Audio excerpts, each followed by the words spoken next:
at the stats. Yeah. I'm not going to argue with facts. Yeah, I like that. I wouldn't argue with them either. Can we get a whammy for Matt Forte? He's carrying the Chicago Bears offense, even with a backup QB. The guy seems to be able to do it all. Catch, run. What's your forte? Whammy!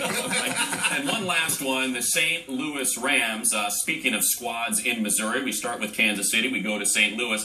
How about what Zach Stacy's been able to do out of Vanderbilt there his rookie year? Well, Stacy ran all over Indy last time he went out, and he got a rest up. I don't know if he really rested, if you know what I mean.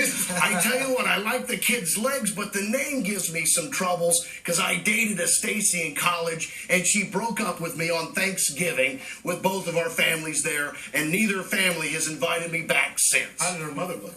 Awesome. By the way, we're still in touch. Whammy! So, I got to ask you here, Champ.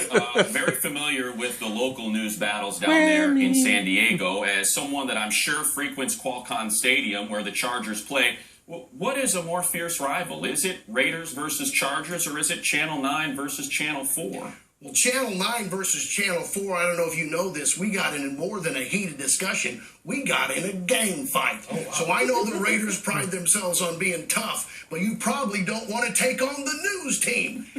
Whammy!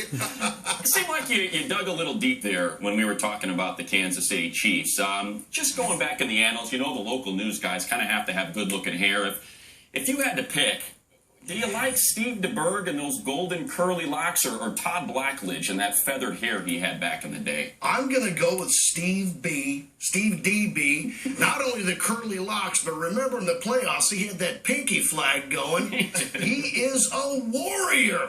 DeBerg gets a whammy. Way to go, Steve. Now, Akbar, do you remember from your Charger playing days being covered by Champ Kind down there in San Diego Channel 4? Let me tell you something. I remember clearly. It was after a game we played against the Indianapolis Colts, and you actually interviewed me after I gotten out of the shower. I didn't have a towel on or anything. I was trying to get dressed, and you stuck the mic right in front of my face, and you asked me about Peyton Manning, and I was like, can I get dressed? And you never gave me an opportunity to get dressed. I didn't understand why. You said, can I get dressed? And I said, no, please do not. Then I removed my clothes, and then I was removed from the locker room. Last thing for you, not fantasy related. We like when the sports experts come on, and we ask you for a Super Bowl pick. We're coming up on Week 12. Is there a team that's distanced itself, in your opinion, that you could see hoisting that Vince Lombardi trophy come February? Well, it seems to me we're looking at a Chiefs, Seattle, Seahawks Super Bowl, and I think the Chiefs are going to bring it home. Ooh, I like that. You know what those two teams have in common? Very good fantasy running backs. Jamal Charles and Marshawn Lynch. And very good fantasy defenses as well. Champ, will you be covering it in New York? Will the local Channel 4 news team head out to New York to cover that? I will be covering it whether I'm on air or in my hotel room. All right, Champ Kind, Anchorman 2, the legend continues in theater one more time. Whammy! December 20th, Champ. Thanks for being here. All right.